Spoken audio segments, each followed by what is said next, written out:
Assalamualaikum warahmatullahi wabarakatuh. Halo semuanya, welcome back to my channel Yunuro Project.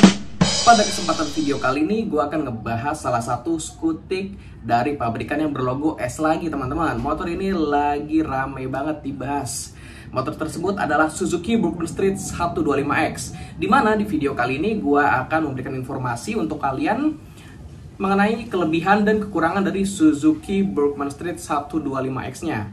Tapi untuk kelebihan dan kekurangannya ini jadi setelah gue review kemarin, gue datang ke event IMOS, menurut gue ini adalah sisi kelebihan dari Suzuki Burgman dan ada sisi kekurangan dari segi look, entah performa dan lain-lain teman-teman, bukan secara pemakaian ya, kelebihan dan kekurangannya. Jadi kalau teman-teman penasaran mau tahu kelebihan dan kekurangannya versi Yunuro Project, pantau terus dan tonton terus videonya sampai habis supaya kalian tidak ketinggalan informasi terupdate-nya.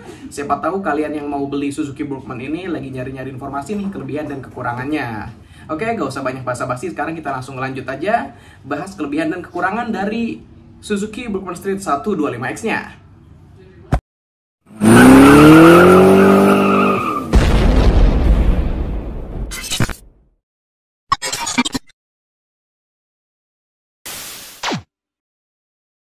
Pertama-tama kita akan ngebahas kelebihannya dulu ya teman-teman.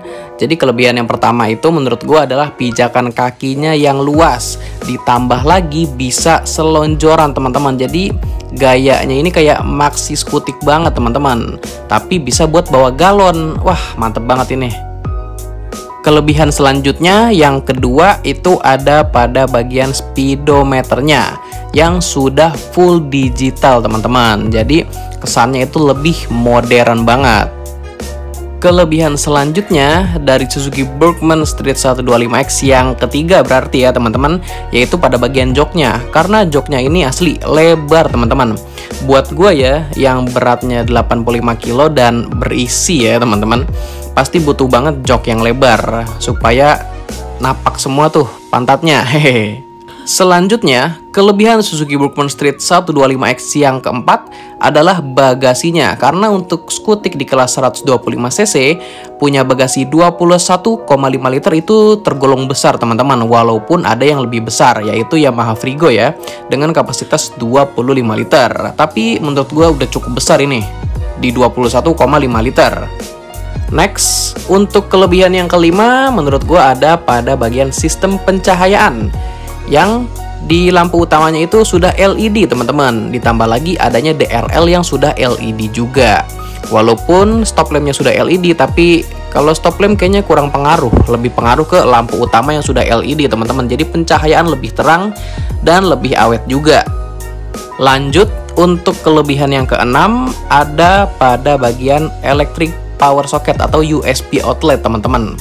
Karena buat teman-teman yang ini ya bekerja di ojol itu penting banget, soalnya bisa sambil ngecas sambil nunggu orderan gitu kan. Jadi menurut gue ini penting di era online sekarang teman-teman.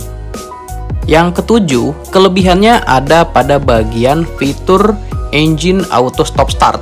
Fitur ini merupakan fitur yang sama dengan idling stop system dari Honda dan stop and start system dari Yamaha. Jadi fungsinya kalau motor kita berhenti itu otomatis mati mesinnya teman-teman, misalkan di lampu merah atau kemacetan. Kalau mau nyalain kembali tinggal putar aja gasnya sedikit langsung auto nyala teman-teman. Jadi konsumsi bahan bakar tuh bisa irit. Nah ini nyambung ke kelebihan yang ke-8. Konsumsi BBM-nya tergolong irit di kelas 125cc karena bisa mencapai 52,6 km per liter dalam kondisi fitur EASS-nya on ya teman-teman. Nah, kelebihan terakhir menurut gue ini ada pada bagian emisi gas buang yang sudah Euro 5 teman-teman. Karena di Indonesia sendiri mayoritas motor-motornya itu masih Euro 3.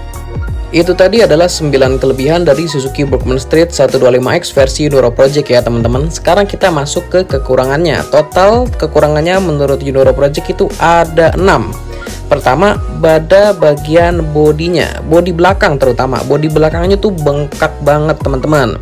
Kan jadi kentang bagian bodinya ya. Depannya udah bagus tapi belakangnya kurang gitu loh.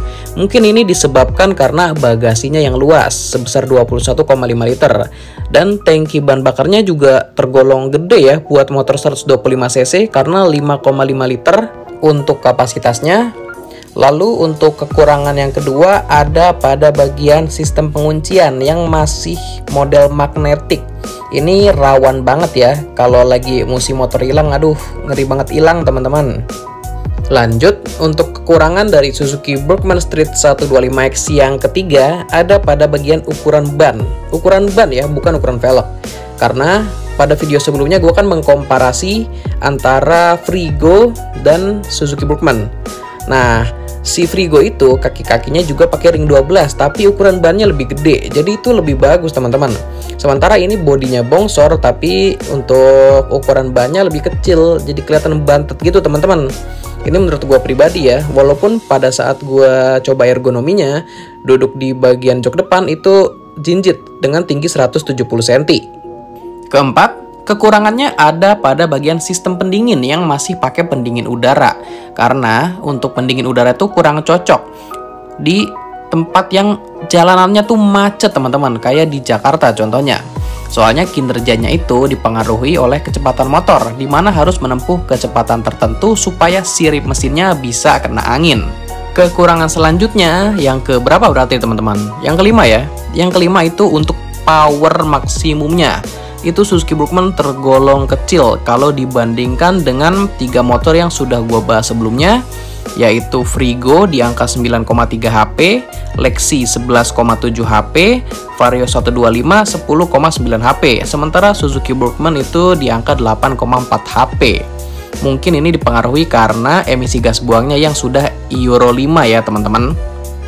Kekurangan yang terakhir yang ada pada Suzuki Burgman Street 125X yang keenam ada dari statusnya sih kalau menurut gua teman-teman, karena ini adalah motor yang diproduksi di India. Jadi bakalan completely build up atau CBU. Jadi didatangkan dari India ke Indonesia.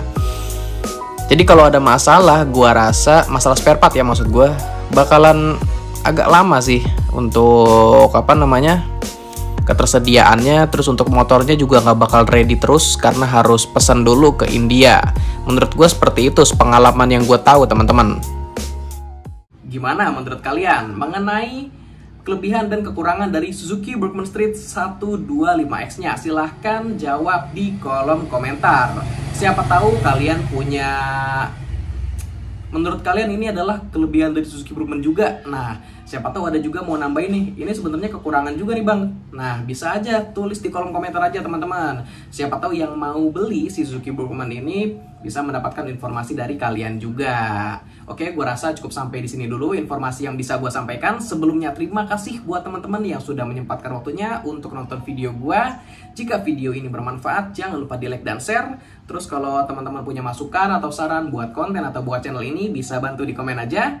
Dan yang terakhir, jangan lupa di subscribe sama nyalain loncengnya juga supaya kalian mendapatkan notifikasi terupdate-nya. Dan jangan lupa follow juga nih Instagramnya di @yunuroproject. Soalnya sebelum gua upload ke YouTube pasti akan gue informasikan atau gua posting dulu di Instagramnya teman-teman. Jadi di Instagramnya bakalan lebih up to date. Oke, gua rasa itu aja dulu. Sampai berjumpa di video seputar roda 2 dan apparel riding berikutnya. Thank you semuanya.